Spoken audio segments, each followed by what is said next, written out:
చెప్పను బ్రదర్. ఎందుకంటే నేను చాలా బాధపడతాను అలాంటి విషయాలు. ఎందుకంటే నేను ఎస్పెషల్లీ ఫిలిం పర్సన్గా నా లైఫ్ అంబిషనే యూనో థియేటర్కి వచ్చిన జనాల్ని ఎంటర్టైన్ చేద్దామని. అలా జరిగిందంటే నేను వెళ్ళి కలవనాలని, వాళ్ళు కలవాలి నాకు ఉండదా? అది మినిమం కదా. అసలు ఎవడైనా వెళ్ళి కలుస్తారు, ఎందుకు కలవను నేను? Why so much hated towards Allu Arjun? ఎందుకు అల్లు అర్జున్ మీద ఇంత హేట్ నడుస్తుంది? టీఎఫ్ఐలో ఏ యాక్టర్కి లేనంత హేట్ రేట్ ఒక్క అల్లు అర్జున్ మీదే ఎందుకు వచ్చింది? అసలు అల్లు అర్జున్ చేసిన తప్పేంటి? అల్లు అర్జున్ టాపిక్ వస్తేనే ఒక బ్యాచ్ వచ్చి నెగిటివ్ కామెంట్స్ చేస్తున్నారు. ఈవెన్ మెగా ఫ్యాన్స్ కూడా కొంతమంది అల్లు అర్జున్ కి సపోర్ట్ చేయడం లేదంటున్నారు. Why are some people targeting the Allu Arjun? ఈ క్వశ్చన్స్ మాత్రమే కాదు, ఇంకా చాలా విషయాలు ఈ వీడియోలో మాట్లాడుకుందాం. అంతకన్నా ముందు మీరు మన ఛానల్ని ఇంకా సబ్స్క్రైబ్ చేయకపోతే ఇప్పుడే చేసేయండి. అలా చేస్తేనే కదా ఇలాంటి మంచి వీడియోస్ అన్ని మీ దాకా వస్తాయి. సో ఫాస్ట్గా సబ్స్క్రైబ్ కొట్టేసేయండి. మనం టాపిక్లోకి వెళ్ళిపోదాం. టీఎఫ్ఐలో చాలా మంది స్టార్ హీరోస్ ఉన్నారు. ప్రతి ఒక్కరికి ఒక different style and fan base ఉంది. మన టైర్ 1 హీరోస్ అందరూ కూడా మ్యాక్సిమం బ్యాక్గ్రౌండ్తోనే వచ్చారు. అలానే అల్లు అర్జున్ కూడా బ్యాక్గ్రౌండ్తోనే ఇండస్ట్రీలోకి వచ్చాడు. ఇనీషియల్గా అల్లు అర్జున్ లుక్స్ మీద చాలా నెగిటివ్ కామెంట్స్ వచ్చాయి. యాక్టింగ్ కూడా సరిగ్గా రాదు అని కూడా అన్నారు. ఆ తర్వాత కూడా సినిమాలు చేస్తూ వెళ్ళాడు. తన మీద నెగిటివ్ కామెంట్స్ వస్తూనే వచ్చాయి. ఎన్ని నెగిటివ్ కామెంట్స్ వచ్చినా తన ప్రతి ఫిలింతో తనని తాను ఇంప్రూవ్మెంట్ చేసుకుంటూ వెళ్ళాడు. కానీ యాక్టర్గా తనని ఒక స్టెప్ మీదకి తీసుకెళ్ళింది మాత్రం దేశముద్రు. దేశముద్రు నుండి తన ఫ్యాన్ ఫాలోయింగ్ కొంచెం పెరిగింది. ఆ తర్వాత చేసిన ఫిలిమ్స్ కూడా కొన్ని ఆడాయి, కొన్ని ఆడలేదు. కొన్ని భారీ ఫ్లాప్స్ అయినా కొన్ని మంచి హిట్స్ కూడా కొట్టాడు. కానీ అల్లు అర్జున్కి భారీ క్రేజ్ రావడం స్టార్ట్ అయింది మాత్రం రేస్ గుర్రం నుంచి. రేస్ గుర్రం నుండి తను చేసిన ప్రతి ఫిలిం తన మార్కెట్ నెక్స్ట్ లెవెల్కి వెళ్ళడానికి ఎంతో హెల్ప్ అయింది. రేస్ గుర్రం తర్వాత సన్ ఆఫ్ సత్యమూర్తి, రుద్రమదేవి, సరైనోడు ఇలా చేసిన ప్రతి ఫిలిం తనకి మంచి సక్సెస్తో పాటు టైర్ 1 లీగ్లోకి యాడ్ అవడానికి ఎంతో ఉపయోగపడింది. ఈ తర్వాత నుండి డీజే, నా పేరు సూర్య పెద్ద హిట్స్ కాకపోయినా మళ్ళీ అలా వైకుంఠపురంలో సినిమాతో వచ్చి నాన్ బాహుబలి రికార్డ్స్ని లేపేశాడు. ఇక్కడితో ఆగిపోలేదు. అసలు అల్లు అర్జున్ అంటే ఏంటో తెలిసింది ఈ తర్వాతనే. అల్లు అర్జున్కి పిచ్చ క్రేజ్ రావడం స్టార్ట్ అయింది ఈ తర్వాతనే. ఏంటా తర్వాత అనుకుంటున్నారా?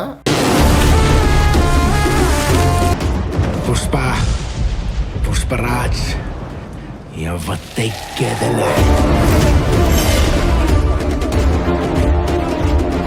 అదే పుష్ప తర్వాత అల్లు అర్జున్ క్రేజ్ అనేది చాలా పెరిగింది. ఆయన మార్కెట్ అయితే చాలా ఇంక్రీజ్ అయింది. నార్త్లో ఆయనకి భారీ ఫ్యాన్ ఫాలోయింగ్ క్రియేట్ చేసింది పుష్పనే. పుష్ప స్టైల్కి అండ్ మేనరిజమ్స్కి నార్త్ వాళ్ళు పిచ్చిగా అడిక్ట్ అయిపోయారు. పెద్ద ఫ్యాన్స్ అయిపోయారు పుష్పరాజ్కి అండ్ అల్లు అర్జున్కి. పుష్పతో పెద్ద సక్సెస్ కొట్టిన తర్వాత అందరి చూపు అల్లు అర్జున్ మీదే ఉండే. చాలా హై ఎక్స్పెక్టేషన్స్ అల్లు అర్జున్ మీద క్రియేట్ అయ్యాయి ఆఫ్టర్ పుష్ప తర్వాత. ఒక యాక్టర్గా అల్లు అర్జున్ చాలా పీక్కి వెళ్ళాడు పుష్ప తర్వాత. But at the same time Allu Arjun మీద అంతే రెస్పాన్సిబిలిటీ ఉంది. అదే పుష్ప 2. మామూలుగా ఎక్స్పెక్టేషన్స్కి మీట్ అవ్వడమే చాలా కష్టం. అలాంటిది ఒక భారీ సక్సెస్ తర్వాత మన మీద ఎక్స్పెక్టేషన్స్ ఇంకో లెవెల్లో వెళ్తాయి. బట్ ఆ లెవెల్లో మనం ఆడియన్స్ని సాటిస్ఫై చేయగలిగితే మనం మన కెరియర్ పీక్ని చూస్తాం. అల్లు అర్జున్ అదే చేశాడు. తన మీద ఎన్ని భారీ ఎక్స్పెక్టేషన్స్ ఉన్నా సరే దానిని మీట్ అయ్యి పుష్ప 2ని పెద్ద సక్సెస్ చేశాడు.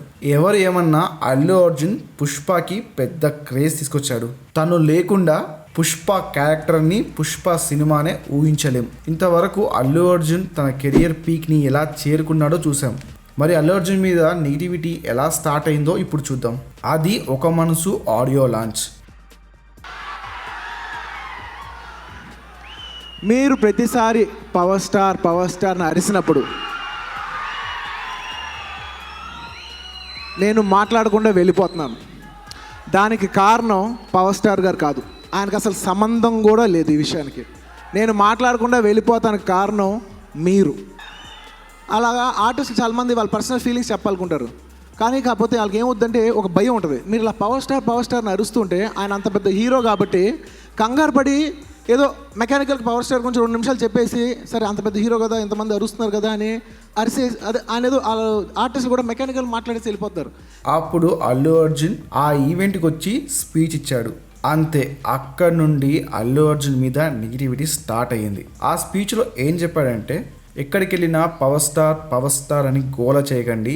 అలా చేయడం వల్ల అవతల వ్యక్తికి మనం ఇవ్వాల్సిన రెస్పెక్ట్ ఇవ్వలేకపోతున్నామని మెగా ఫ్యాన్స్కి చెప్పాడు. అది రైటో రాంగో నేను డిసైడ్ చేయడం లేదు, బట్ అక్కడ జరిగిన సినారియోని మీకు చెప్దామని చెప్పాను అంతే. ఇక్కడ నుండి స్లోగా అల్లు అర్జున్ మీద హేట్రేట్ స్టార్ట్ అయింది. ఆ తర్వాత కొన్ని జరిగిన సంఘటనల వల్ల కూడా ఇది మెల్లమెల్లగా పెరగడం స్టార్ట్ అయింది. ఒక మనసు ఆడియో లాంచ్లో మాట్లాడిన మాటల వల్ల, ఆ తర్వాత జరిగిన కొన్ని సంఘటనల వల్ల అంతకుముందు అల్లు అర్జున్కి సపోర్ట్ చేసిన మెగా ఫ్యాన్స్ ఆ తర్వాత నుండి అల్లు అర్జున్ స్పీచ్ మీద కొంచెం డిసప్పాయింటెడ్గా ఉన్నారు. ఇలా మెల్లమెల్లగా అల్లు అర్జున్కి అండ్ మెగా ఫ్యాన్స్కి మధ్య దూరం పెరుగుతూ వచ్చింది. అంతేగాని అందరూ మెగా ఫ్యాన్స్ అల్లు అర్జున్కి సపోర్ట్ చేయడం లేదు అనడం లేదు. ఇక్కడితో ఆగకుండా ఆ తర్వాత జరిగిన కొన్ని పొలిటికల్ థింగ్స్ వల్ల అల్లు అర్జున్ మీద హేటెడ్ ఇంకా చాలా పెరిగింది. ఇన్ఫ్యాక్ట్ చెప్పాలంటే పెద్ద గందరగోళం అయింది. ఇంకా చాలా పొలిటికల్ థింగ్స్ ఉన్నాయి కాబట్టి నేను ఇక్కడ చెప్పడం లేదు. మరి అల్లు అర్జున్ ఇలానే వెళ్తే ఫ్యూచర్లో నెక్స్ట్ స్టెప్కి వెళ్ళగలుగుతాడా లేదా అంటే నేను ఒక విషయం చెప్తాను. ఏ వ్యక్తి మీదైనా ఏ ఎమోషన్ అయినా శాశ్వతం కాదు. ఏదైనా రేపు మారుతుంది, ఒక్క నిజమైన ప్రేమ తప్ప. ఇప్పటికే అల్లు అర్జున్ చాలా కష్టపడి ఈ స్టేజ్కి వచ్చాడు. ఒక ఫ్యామిలీలో ఉన్నప్పుడు చిన్న డిఫరెన్సెస్ కామన్, ఎవరికైనా వస్తాయి.